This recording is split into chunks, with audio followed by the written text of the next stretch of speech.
morning, everyone. Good morning, good morning. Happy Monday. I hope all is well. Before I start, there's a little disclaimer I have to put out there. There's a squeaking noise that you're probably hearing. It started Saturday when I cleaned my engine, and I thought it was just the water on the belt, but I think it's either one of the pulleys or the harmonic balancer. I'm not sure which one it is. But my mechanic wasn't open yesterday, so I had to just deal with it. So I'm not sure if it's coming across on the camera or not, but there's just a squeaking noise coming from the engine. So I just wanted to put it out there and apologize beforehand if it's annoying and being picked up on the camera. All right, so today I didn't have a topic until about, 10 minutes ago maybe 5. So I want to talk about, I am going to talk about,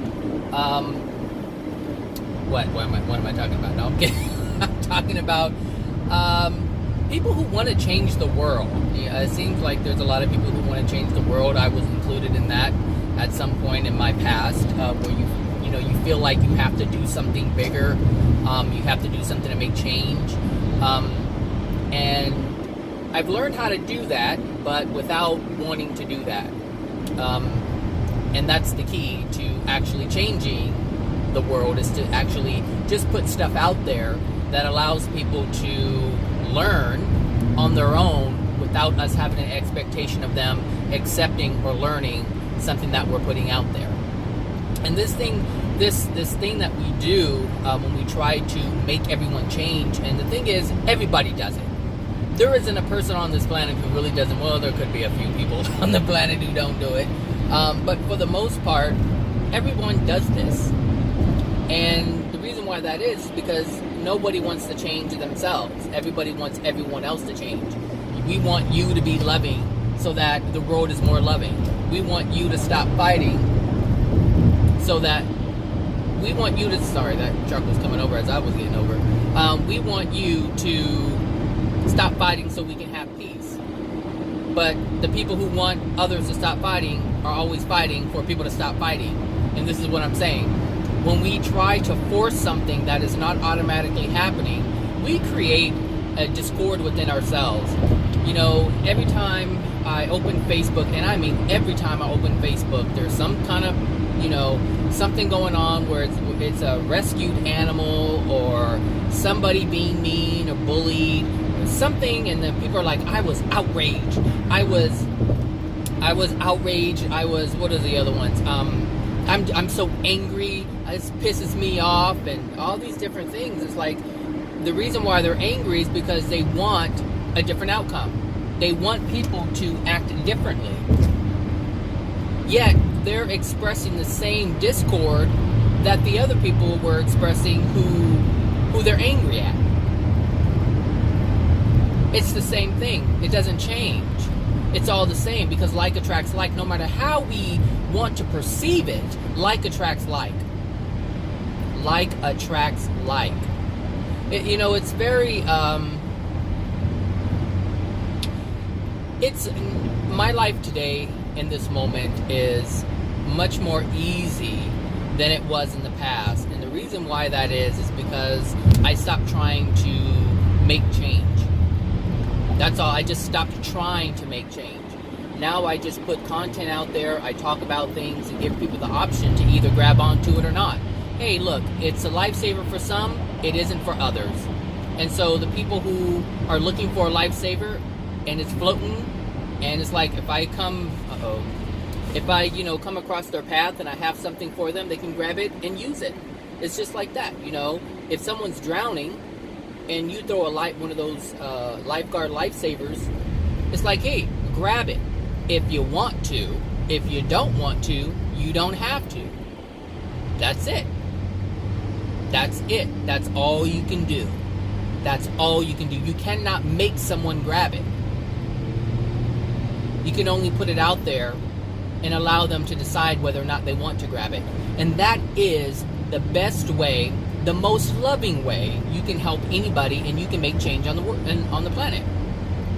Because you're giving someone an option that wasn't there before. Or perhaps you're the 15th person to give an option, and it's this 15th time that's going to work.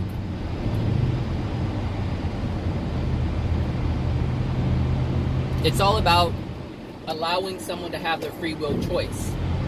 Allow them to maintain that. But once we try to control, once we try to force, once we try to get someone to change, we are no longer allowing them to have their free will choice. We're saying, hey, you're not making the choice, a right choice. I know the best choice for you. This is what you need to do. And you're taking it away from them. And the thing is, a degraded soul will allow you to do that because they don't understand their free will. And like I said, like attracts like, because you don't understand it either if you're doing this. So two people do not understand free will. One person doesn't understand they have it, and the other person doesn't recognize that the other person has it. Has a right to it, has a right to choice. This is why it's so important to be aware of what we're doing. One of the things that crossed my mind as I'm distracted by my squeaking in my car, one of the things that I was thinking about this morning, if I can remember what it is. No, I can't. I know I was in the shower. I know I was looking at the wall when it crossed my mind. I don't know, maybe it'll come back to me.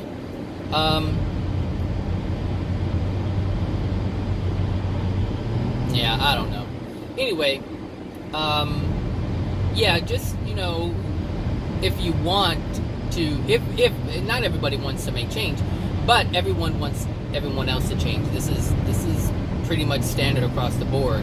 How many times are you frustrated when someone doesn't listen to the advice you give them? It's because you want them to change. You want them to do what you want them to do, and you get frustrated when they don't, because all you want is for them to change. You want your words to mean something. And the thing is, most people feel like, well, you're not listening to me, so you don't value my opinion. You don't value what I'm saying. And you have to let that be. You have to find out, why do you feel devalued if someone doesn't do what you want them to do? That's a discord going on within yourself, which is why you're trying to change someone else. And it's that discord that is happening within you in that moment that you should be recognizing and focusing on. Asking yourself, why do I feel this way? Because someone wants to live their own life.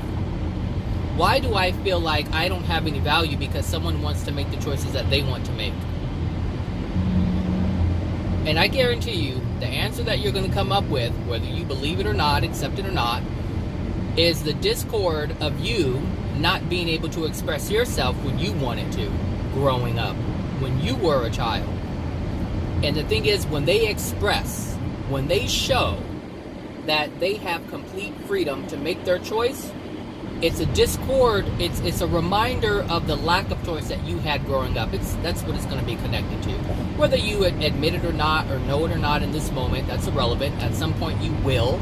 I know this for a fact. You will at some point, whether it's while you're on this planet, a year from now, 10 years from now, or not on this planet, 100, 1,000 years from now, you'll come to realize this. Because every discord that you have within you is based on a lack that you have experienced in your life at some point.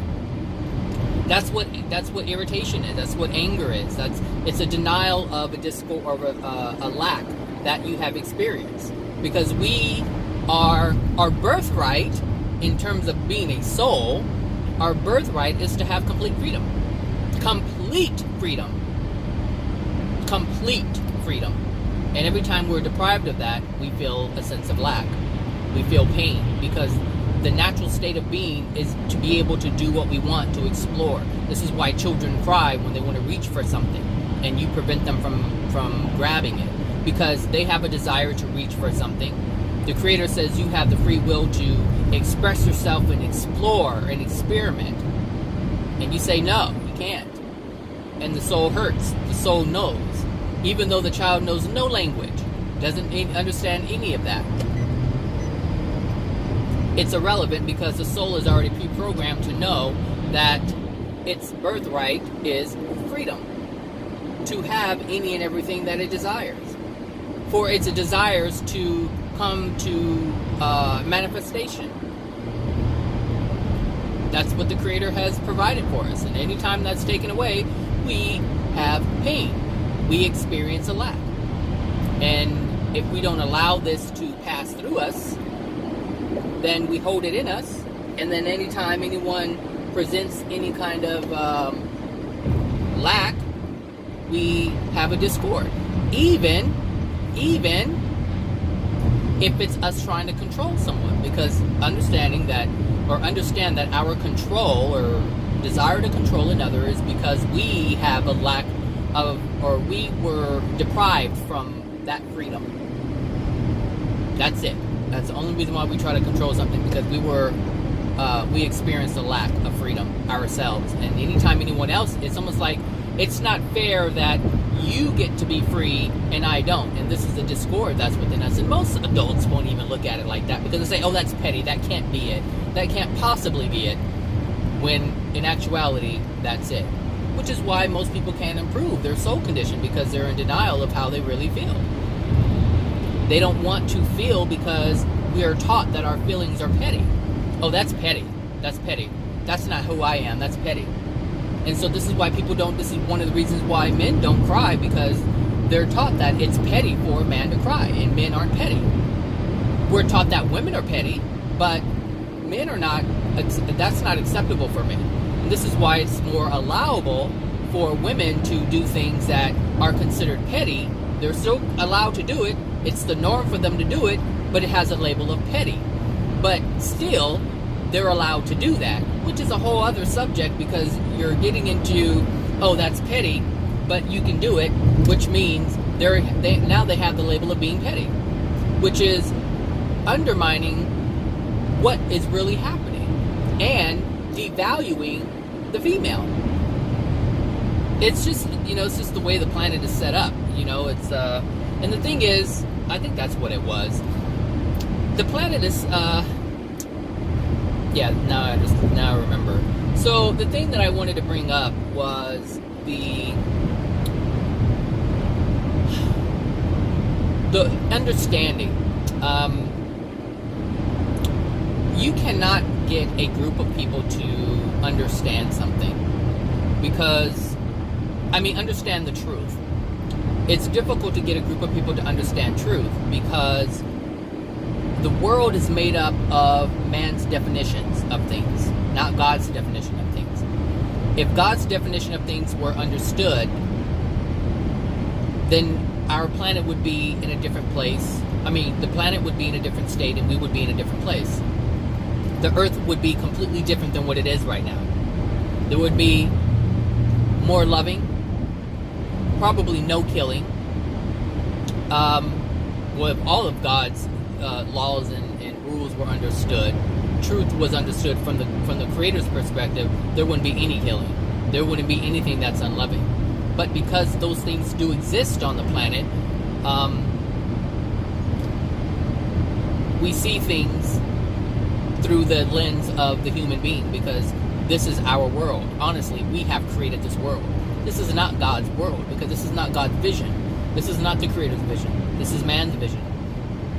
And the thing is, it doesn't matter where you're banging on bowls and you're doing some kind of yoga Buddha thing, or you're oming, or you're doing some other kind of religious practice, burning incense, chanting, all these different things that people do. These are all things that man have created. And there's nothing wrong with creating, because we have the free will to create it. But the issue really begins when we want to experience something completely different, but we keep doing the things that's creating the reality that we're experiencing now. That's the problem. That's where things really start to fall apart. So, and the reason why that came up is because I was thinking back on our Friday meeting at work. Hold on.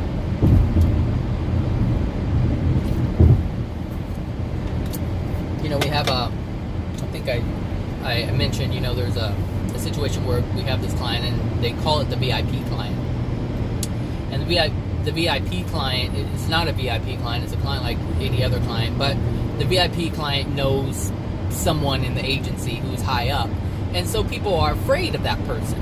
And so, it's like, even though, like a month ago I said, hey, look, no one's asking you to do anything special for this client. No one's asking you to treat this client any differently.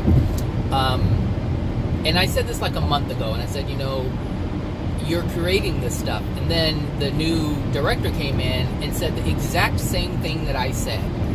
And the thing is, you can tell someone something. This is why this whole video came up, is because you can tell someone something. You can show them. You can literally show them, and they don't have to get it, because whatever they want to believe, they want to believe. And most people want to believe in some fearful thing. And so guess what? They get to believe in a fearful thing.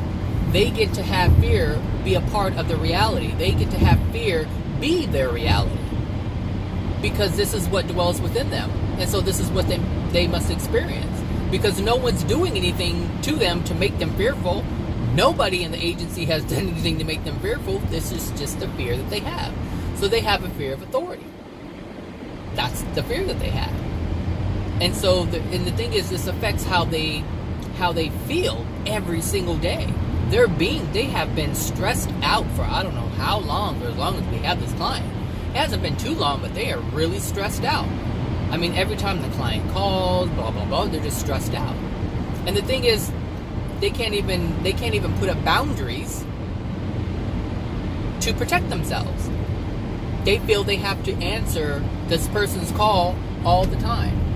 They feel they have to do whatever the client says all the time. And that's not true. But they feel they must. But is there anything I can do about it? No. I've already made it known this is what's happening, but their fear is too strong. And so it doesn't matter how much truth you give them. If they are fueled by untruths, then that's what they're fueled by. And there's nothing you can do about it. And they have the free will to do that. They have the free will to do that. And you have to let them. I let them. After I said what I said, I'm like, do what you want. If you want to live in fear, you can live in fear.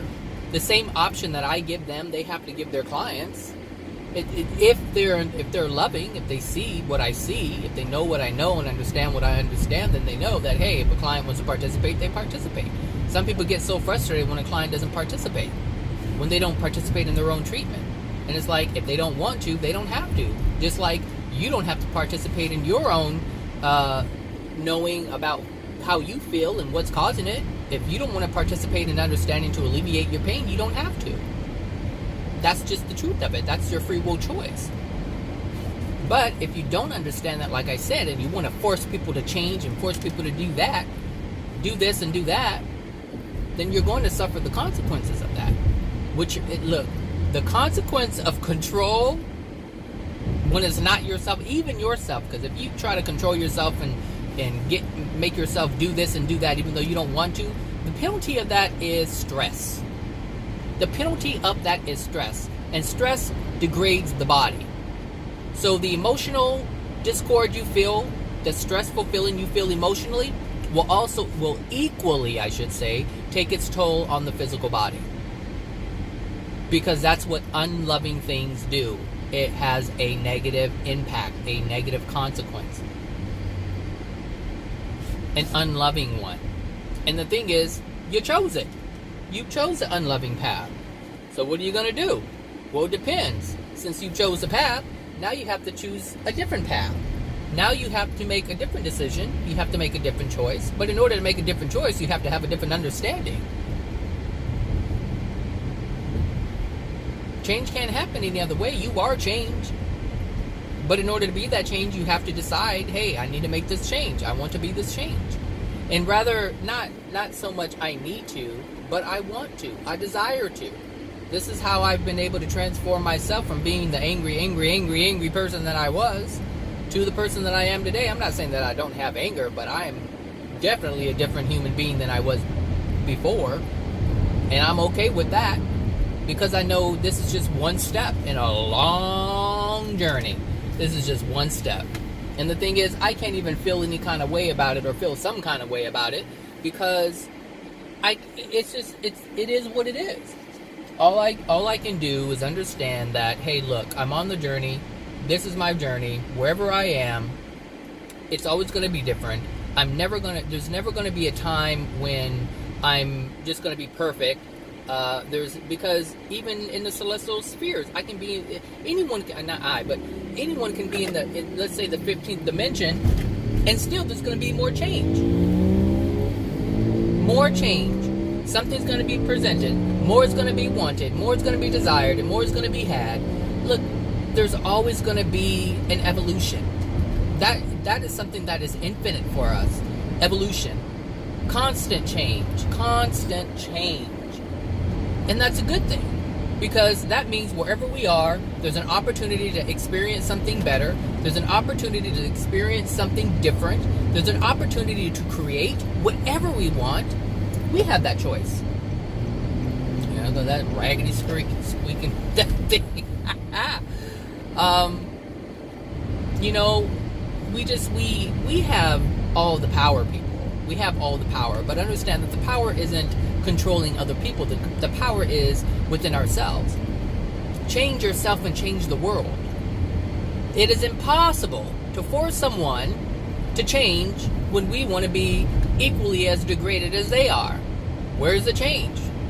They feel the resistance because they feel like if we try to force someone to change or get someone to change, shame someone into changing, anything that produces anything that is unloving, anything that produces a lack of freedom, we have to be mindful of this. We have to be mindful of the energy that's being put out there. We have to be mindful of the energy that's present within someone else, the energy that's present within us. Because if we're trying to make change, crazy person, if we're trying to make change, and we're forcing someone, and we're saying, hey, you need to be more loving, and we're doing it in an angry way, where's the love? Where's the love? They're angry. You want them to change, so you're angry. And so you address them in an angry way. And you're talking about love? It doesn't exist. This is why the world doesn't change. Nobody wants to change, but everybody wants everybody else to change. And it doesn't work that way. It does not work that way. I'm going to turn my air conditioner down. And turn my air up, because that squeaking is still there. I know it's loud for them outside, but it's awful. It's not so loud in the cabin, but it's loud. I rolled down my window yesterday and I said, oh no. Nope, that noise is too raggedy loud. Anyway, that's it. I'm not gonna make this. It's probably gonna be the shortest video in history for Zachary. Anyway, that's all I wanted to say. Just, be mindful in terms of trying to change stuff, change people. You won't be successful if you don't. You won't be successful trying to change someone else. You're successful when you just change yourself. And just put whatever you learn out there. Just say, hey, look, this is what I learned. Take it or leave it. Here's a lifesaver. Use it or don't use it. It's up to you. Have fun with it. Take care. Bye now. Really, that's it. Bye now. Bye now. Seriously. When I first started making videos, I would look at the count and see, are people looking at it, or are they, it's like, now I don't even look at it. It's like, I don't know if people are watching them or not. But that goes back to what I'm saying.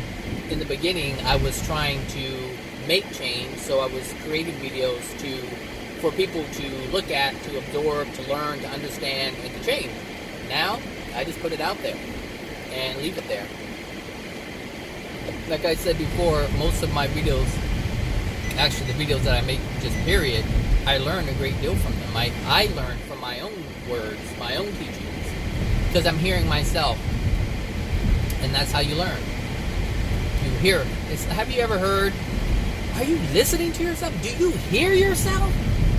I know you said that to someone at some point. Do you hear yourself? And most people don't hear themselves. So I like making my videos because it allows me to hear myself. It allows me to hear what I'm saying, feel what I'm saying, understand where I am, what I'm saying, what's going on, what's driving the words, the feelings behind it. I mean, when I make a video, I listen to my videos at least twice. At least twice. So I can get, I'm like, okay, because sometimes I say things, I'm like, wow, I need to apply that to my life. I said it, but did I really hear myself saying it? So anyway, one of the recommendations I would make to people is to make some kind of recording or video, talking about whatever you feel, whatever you think, and listen to it. Just listen to yourself. Not to be in agreement with it, but just listen to it as like a third person listening to something. Like you just listening to a complete different stream. Just listen to what your words are, and you'll learn a whole lot. There's some things you'll realize, like, oh my gosh, I said that? That sounds so ridiculous. Or, oh my gosh, that's great. Or, wow, I never really thought it. It's like I said it, but I really don't think about things like that. But yet you're saying it. Understand. I mean, like, get an understanding as to who you are and what you're doing, why you're doing it. Because you're going to feel as sometimes you may cringe hearing your own voice. I know I hated hearing my voice in the beginning. I hated it. I'm like, ugh, that's awful. So in the beginning, I wouldn't even listen to my videos. I'm like, I can't listen to that. Now I listen to it.